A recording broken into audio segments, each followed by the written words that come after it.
Big TV భక్తి సమాచారం WhatsApp ఛానల్లో జాయిన్ అవ్వండి. అన్ని విశేషాలు ఎప్పటికప్పుడు తెలుసుకోండి.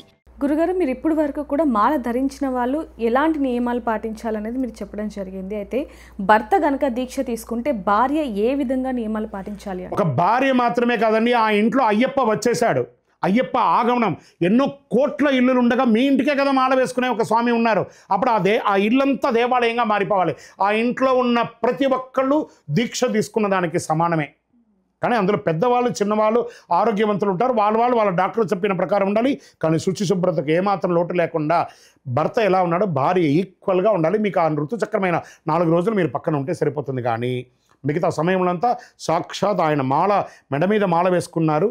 మీ మెడలో మంగళసూత్రం ఉంది కాబట్టి అదొకటే ఆ దీక్షనే. అర్ధనారీశ్వరుడు మీ యొక్క సహధర్మచారిణి సహధర్మ ఇది అన్నారు కాబట్టి ఖచ్చితంగా ఇలాగే ఉండాలి. శరణమయ్యప్ప. గురుగారు, ఏ మాలలో అయినా సరే అఖండ దీపం అనేది చాలా ప్రత్యేకతంగా ఉంటుందని చెప్పొచ్చు. మరి అయ్యప్ప మాలలో కూడా అఖండ దీపం ప్రాముఖ్యత ఏంటండి? అంటే అఖండ దీపంకి ప్రొటెక్ట్ చేసే శక్తి ఉంటే అఖండ దీపం పెట్టండి. టెక్నికల్ ఇష్యూ ద్వారా గాలికో విపరీతమైన ఏదో పడి అప్పుడప్పుడు ఆ అఖండం కూడా పెరిగిపోయే అవకాశాలు ఉంటాయి. పెట్టచ్చు పెట్టకపోవచ్చు, పెట్టే తీరాలని రూల్ ఎక్కడ లేదు. పెట్టకపోవడంలో దోషం లేదు, పెడితే మంచిది. ఒకవేళ మధ్యలో ఏమైనా ఇబ్బంది వచ్చిందంటే మళ్ళీ ఒత్తి వేసి మార్చండి. అఖండంగా దీపం వెలిగిస్తున్నారని మీ మైండ్లో అయిపోయింది. అఖండం ఇక్కడ ఫిక్స్ అయిపోయింది కదా. అక్కడ ఒకవేళ పొరపాటు అయితే ఏమైంది? ఆ జ్ఞానజ్యోతి అయితే ఇక్కడ ఉంది కదా. శరణమయ్యప్ప. మరి గురుస్వామి ఎలాంటి ప్రత్యేకమైన పూజలు చేస్తారు? గురుస్వామికి ఉండవలసిన ఇక్కడ ఇది ఒకటి ఉంది. గురుస్వామి బంగారు స్వామి. మరి గురుస్వామికి కూడా కొన్ని క్వాలిఫికేషన్స్ ఉన్నాయి. ఎలా ఉండాలి? ఆయన మినిమం ఒక 18 సార్లు శబరిమలకి వెళ్ళిన వారుగా ఉండాలి. తన శిష్యుల్ని శబరిమలకి క్షేమంగా తీసుకొచ్చేవారుగా ఉండాలి. మాలాధారణ మంత్రం తెలిసి ఉండాలి. మాలా విసర్జన మంత్రం తెలిసి ఉండాలి. ఇరుముడి కట్టేటప్పుడు మంత్రం తెలిసి ఉండాలి. గణపతి కుమారస్వామి అయ్యప్ప అష్టోత్తరం తెలిసి ఉండాలి. 108 శరణఘోష కంఠాబద్ధంగా తెలిసి ఉండాలి. అయ్యప్ప స్వామి వారి నమస్కార శ్లోకంలో 18 శ్లోకాలు తెలిసి ఉండాలి. మేము చదువుకోలేదండి అంటే వినండి సార్. ఒకే శ్లోకాన్ని ఎన్ని లేవు ఈరోజు మాధ్యమాలు, యూట్యూబ్లో ఉన్నాయి, అన్నీ ఉన్నాయి కదా. వినండి. ఒకటే శ్లోకాన్ని 100 సార్లు వినండి. 101వ మీకు వచ్చేస్తుంది. నాకు రాదు అని చెప్పకండి, వచ్చే తీరాలి. ఒకవేళ మాకు ఎన్నిసార్లు విన్నా మాకు రాదని అన్నప్పుడు మీలో ఒక యూత్, ఒక పిల్లవాడు ఎవరో ఉంటాడు కదా, ఇవన్నీ చదివేవాడిని, వాడిని ముందర పెట్టి అన్నీ చదవండి. మీరు సీనియర్ స్వామిగా ఉండండి, అతని చేత నేర్చుకోండి. రావాల్సిందే, సబ్జెక్ట్ రావాల్సిందే. నాకు తెలియదు అంటే మీరు గురుస్వామి కాదు, సీనియర్ స్వామి. గురుస్వామి అంటే అర్హతలు కావాల్సిందే. శరణమయ్యప్ప. గురుస్వామియే కన్యస్వాములకు కావచ్చు, అందరికీ కూడా మాలని ధరిస్తూ ఉంటారు. సో ఎలాంటి అంటే ఏదైతే మాల ధరించే రోజు ఉంటుందో అసలు ఆ రోజు ఏం చేయాలంటారు?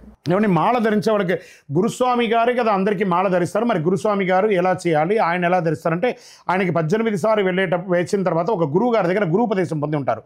ఆ పూజారి గారి దగ్గర ఇచ్చి పూజ చేసి తను ఆ మంత్రాన్ని చెప్పుకుంటూ తన యొక్క గురువుని తలుచుకుంటూ తన ముందు మాల వేసుకొని మిగతా వాళ్ళకి మాల వేయాలి.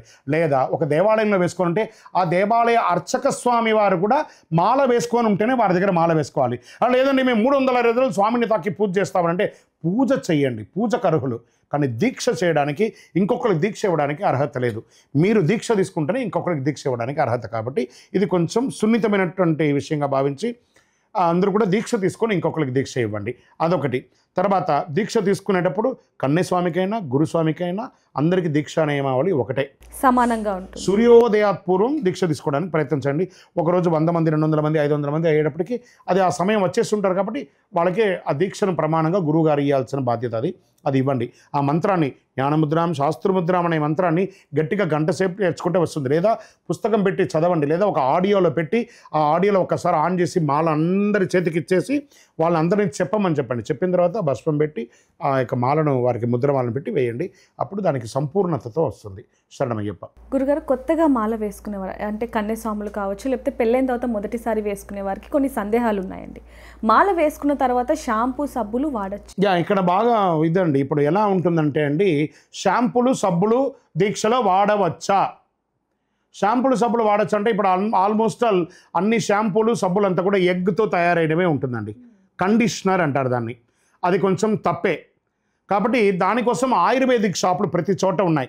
పంచగవ్యంతో తయారు చేసినటువంటి సబ్బులు అవన్నీ ఉన్నాయి. కొంచెం పసుపుతో తయారు చేసిన సబ్బులు, పంచగవ్యంతో తయారు చేసిన సబ్బులు, అలాంటివి వాడడానికి ప్రయత్నించండి. మీరు వరి పెట్టకపోతే అండర్ ఆర్మ్స్ అంతా కూడా ఫంగల్ ఇన్ఫెక్షన్స్ వచ్చేసి చాలా డిస్టర్బ్ అయిపోతారు. కాబట్టి మీ బట్టలకు కానీ మీ శరీరానికి కానీ పంచగవ్యంతో కూడినటువంటి వాడండి, తప్పలేదు. అందుకని చెప్పాను. కానీ శుభ్రంగా ఉండాలి కానీ షోక్గా ఉండకూడదు. శరణమయ్యప్ప.